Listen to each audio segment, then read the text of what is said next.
تو کربلا کا میدان، کربلا کا یہ انسیڈنٹ صبر کا درس دیتا ہے. آج سے نیت کرے کہ مشکلوں پر بے صبری نہیں بلکہ صبر کا دامن تھامیں، اللہ کی رضا پر راضی رہیں گے. اب آگے چلتے ہیں. یہ کربلا کا جب واقعہ ہوتا ہے تو امام حسین رضی اللہ عنہ کو تو دھوکے سے بلایا گیا نا. آپ تو لڑنے تو گئے نہیں تھے. لڑنے کے لیے کون بچوں کو اور فیملی کو لے کے جاتا ہے؟ آپ کو تو باقاعدہ معزز مہمان کے طور پر بلایا گیا تھا کہ حضور آپ آئیں اور آ کر ہمیں بچائیں، ہم یزید کی بیعت نہیں کرنا چاہتے، ہم آپ کی بیعت کرنا چاہتے ہیں.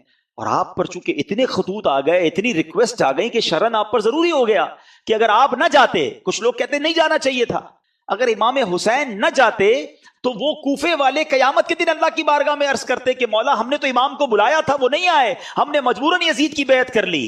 تو امام پر گویا شرعن لازم ہو چکا تھا کہ آپ ان کی بیعت کر لینے کے لیے، ان کی ہدایت کے لیے، کیونکہ وہ بلا رہے تھے، آپ جاتے. اور آپ نے بہت خوبصورت پلان ترتیب دیا، خطوط آ چکے تھے، ایویڈنسز موجود تھے، مگر آپ نے کراس چیک کرنے کے لیے مسلم بن عقیل رضی اللہ عنہ کو بھی کہ آپ جائیے وہاں جا کر پہلے حالات دیکھیے، پھر آپ بتائیں گے تو ہم آ جائیں گے. حضرت مسلم بن عقیل پہنچتے ہیں، سب لوگوں نے بڑا ویلکم کیا، ہزاروں لوگوں نے آپ کی بیعت کر لی. اور آپ نے خط لکھ دیا امام حسین کو کہ حضور یہاں تو ایوری تھنگ از اوکے، ہر بندہ آپ کے لیے انتظار میں ہے، آپ آئیے.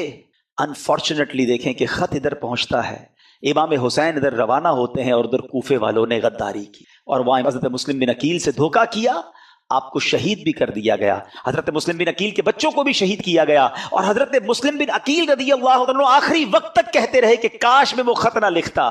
آج کل کا دور تو تھا نہیں کہ کال کر دی جاتی، کوئی ذرا واٹس ایپ کر دیا جاتا. ایک خط پہنچ چکا تھا امام حسین کے پاس کہ جناب ایوری تھنگ از اوکے، آپ ٹریول کر چکے، اور ادھر حضرت مسلم بن عقیل کو شہید کر دیا گیا. اب آپ جب کربلا کے قریب پہنچتے ہیں اور آپ کو ریزسٹ کیا جاتا ہے، آپ کو انٹرسپٹ کیا جاتا ہے جو یزیدی لشکر تھا. اب یہ لشکر 22,000 کا لشکر ہے. ایک بڑا ریلیونٹ کوسچن ہے کہ 72 لوگ ہیں جن میں بچے بھی ہیں، عورتیں بھی ہیں، ان سے لڑنے کے لیے یا ان کو گرفتار کرنے کے لیے اتنا بڑا لشکر کیوں بھیجا گیا؟ 1,000-2,000 آدمی بھیج دیے جاتے، کیونکہ یہ تو ویل ایکوپڈ بھی نہیں تھے، کیونکہ یہ جنگی ساز و سامان لے کر بھی نہیں گئے تھے، وہ سارے ایکوپڈ تھے، سارے جناب ساز و سامان کے ساتھ آئے تھے. تو جواب یہ ملتا ہے کہ وہ جانتے تھے کہ ان کی رگوں میں شیر خدا کا خون ہے، یہ اتنا آسانی سے ہاتھ نہیں آئیں گے. اگر یہ لڑنے پر آ گئے تو 2-4 ہزار تو مسئلہ ہی کوئی نہیں ان کے لیے ہے. تو اس لیے خوف کے عالم میں 22,000 کا لشکر بھیجا گیا. یہ کربلا کے اس واقعے سے ایک اور پیغام کیا ملتا ہے؟ پیغام یہ ملتا ہے کہ اس واقعے میں جو امام حسین رضی اللہ تعالیٰ عنہ کے جو قافلے والے تھے، تلواروں کے سائے تھے، دشمنوں کا خوف تھا، مگر سجدے تھے، تلاوت تھی، عبادت تھی. اور ادھر یزیدی لشکر میں ناچ تھے، گانے تھے، رقص و سرور تھا. آج ہم سب غور کریں کہ ہماری زندگی حسینی طریقے پر گزر رہی ہے یا یزیدی طریقے پہ گزر رہی. میں تو پنجتن کا غلام ہوں، بہت شوق سے پڑھتے ہیں. یہ واقعہ کربلا صرف نیاز کھانے کے لیے آیا ہے یا صرف نعرے لگانے کے لیے آیا ہے؟ کچھ سیکھنا نہیں ہے، کچھ عمل نہیں کرنا کہ میں سارا سال یزیدی طریقے پر گزاروں. ان کی راتیں رقص و سرور میں گزری، کربلا کے میدان میں بھی، اور ان کی راتیں تلاوت قرآن اور دعاؤں میں گزری. میری اور آپ کی راتیں کیسے گزر رہی ہیں؟ فلموں میں، گانوں میں، میوزک میں، اور کہتے ہیں پنجتن کا غلام ہوں. کتنے ایسے ہیں جو عشاء بھی جماعت سے پڑھتے ہیں، فجر بھی نماز پڑھتے ہیں، رات تلاوت کر کے سوتے ہیں، باوضو سوتے ہیں، راتیں فلم دیکھے بغیر نیند نہیں آتی، موبائل ہاتھ میں ہوتا ہے، پتہ نہیں کیا کچھ چل رہا ہوتا ہے، اور کہتے ہیں میں پنجتن کا غلام ہوں. یاد کرو وہ کربلا کا میدان کہ یزیدیوں کی راتیں کیسی گزری اور حسینیوں کی راتیں کیسی گزری. امام حسین کے چاہنے والے کی رات تو سبحان اللہ، میں سو جاؤں یا مصطفیٰ کہتے کہتے، کھلے آنکھ صلی اللہ کہتے کہتے. غور کیجئے، ہم سب نے قیامت کے دن ملاقات کرنی ہے امام حسین سے، کرنی ہے نا انشاءاللہ. ہماری تو تمنا ہے کہ ہمارا حشر ان کے ساتھ ہو، ہم وہیں ان کے پیچھے پیچھے جنت میں جائیں گے. مگر اگر وہاں کوسچن ہو گیا کہ تم کون سے طریقے پر زندگی گزار کر آئے، حسینی یا یزیدی، وی ہیو اینی آنسر؟ یہ غور کرنا. اس کربلا کے واقعے میں 2 گروپس تھے، ہمیں ایک گروپ چوز کرنا ہے، اور حقیقتاً ہمیں امام حسین کے گروپ کو چوز کرنا ہے نا، ہمیں انہی کے فٹ اسٹیپ پر چلنا ہے، یزیدیوں کے پیچھے تو نہیں جانا نا. تو یہ غور کریں کہ اعمال ایسے ہیں کہ نہیں. ایک اور بڑی پیاری بات بتاؤ، 72 کربلا والوں میں سے ایک مرد واپس جاتا ہے، وہ ہیں امام زین العابدین عابد بیمار رضی اللہ عنہ. ٹھیک ہے، ادھر ہزاروں واپس جاتے ہیں، یہاں تو سارے شہید ہو جاتے ہیں نا، ایک ہی واپس جاتا ہے. ایک بڑا ریلیونٹ کوسچن ہے، آپ میں سے بہت سارے دنیا کے کئی ملکوں میں گئے ہیں.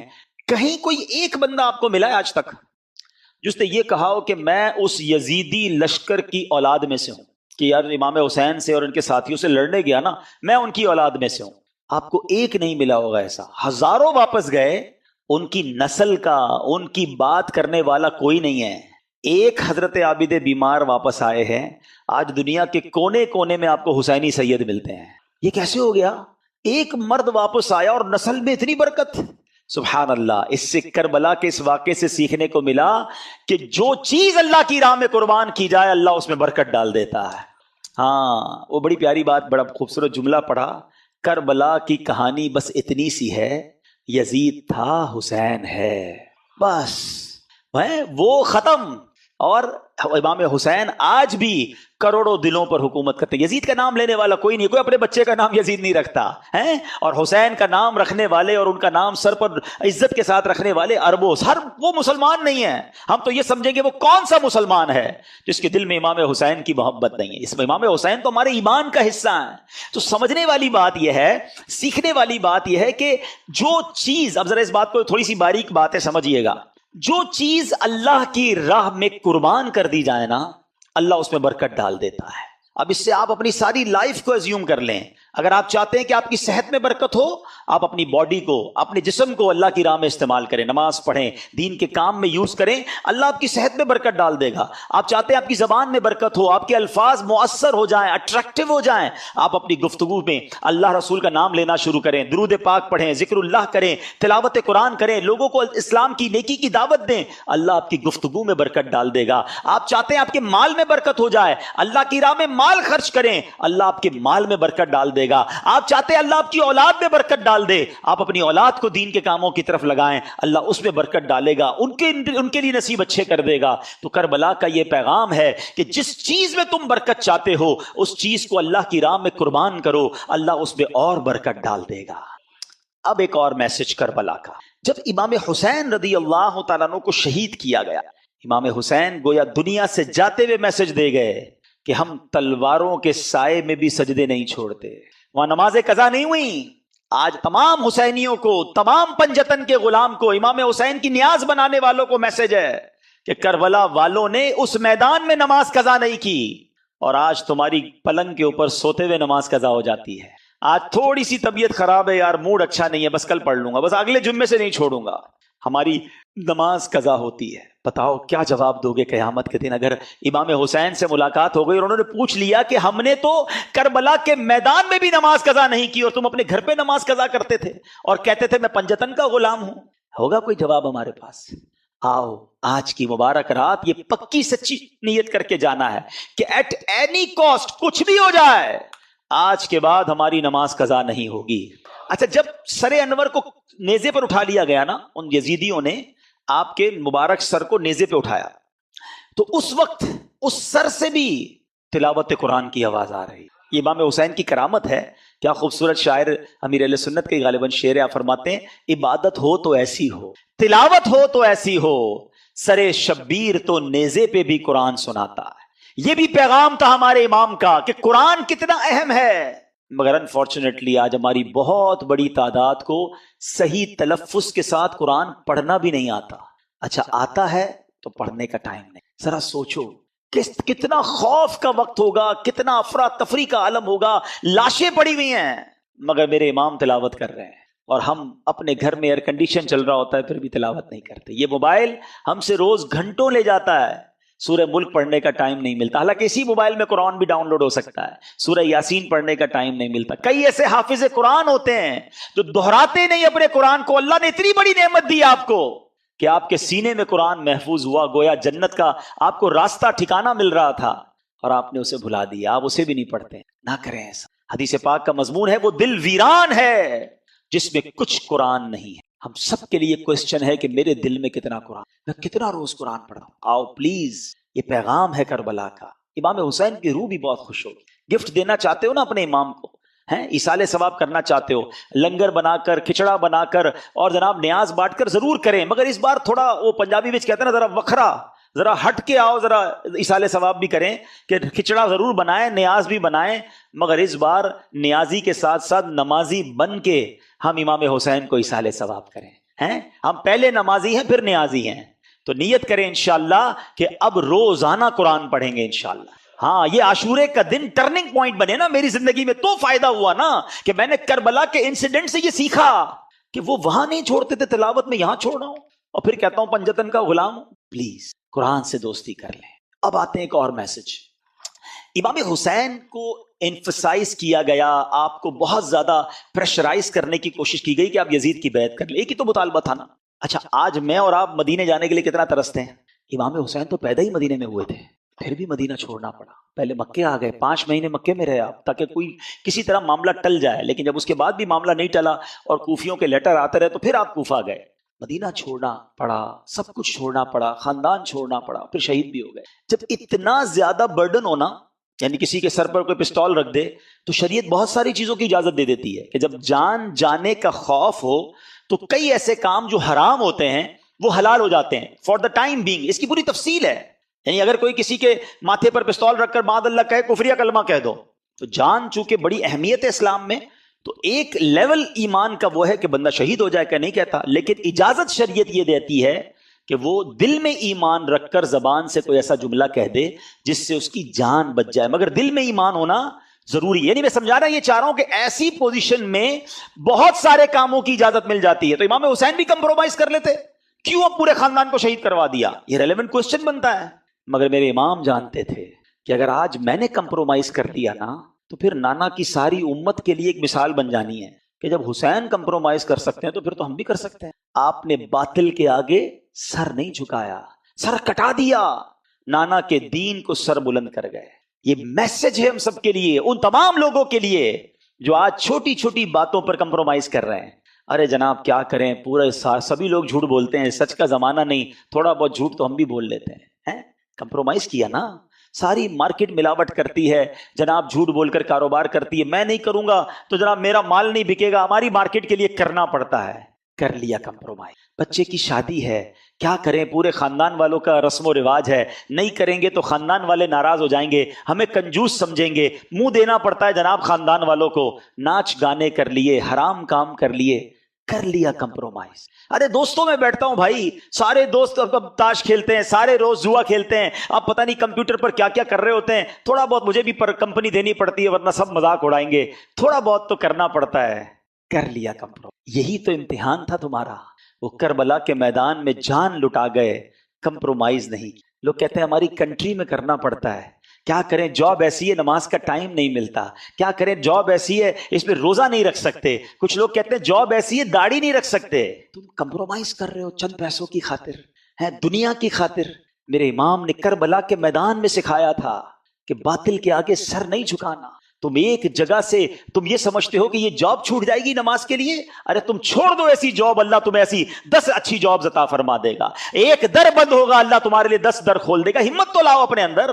پھر کہتے ہو میں پنجتن کا غلام ہوں, اور ہر بات میں کمپرومائز, ہر چھوٹی بات میں پھسل جاتے ہیں. کیا کریں, چلتا ہے, نہیں چلے گا بھائی.